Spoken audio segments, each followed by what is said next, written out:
the following counties in Pennsylvania: Armstrong, Clarion, and Jefferson.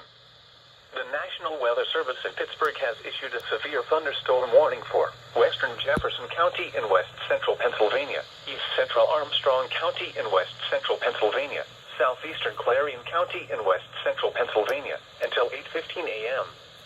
At 7:39 a.m., Doppler radar detected a strong frontal squall line from Clarion to near Reimersburg to just southwest of New Bethlehem, moving east at 40 miles per hour. Hazard, 60 miles per hour wind gusts. Source, radar indicated. Impact, expects damage to trees and power lines, resulting in some power outages. Locations impacted include Clarion, Brookville, New Bethlehem, Strattonville, Somerville, Limestone, Hawthorne, Corsica, Siegel, Timblin, Worthville, and Anita. For your protection, move to an interior room on the lowest floor of a building. There is no lightning associated with this activity.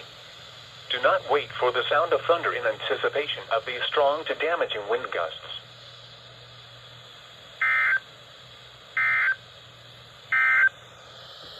The forecast for west central Pennsylvania.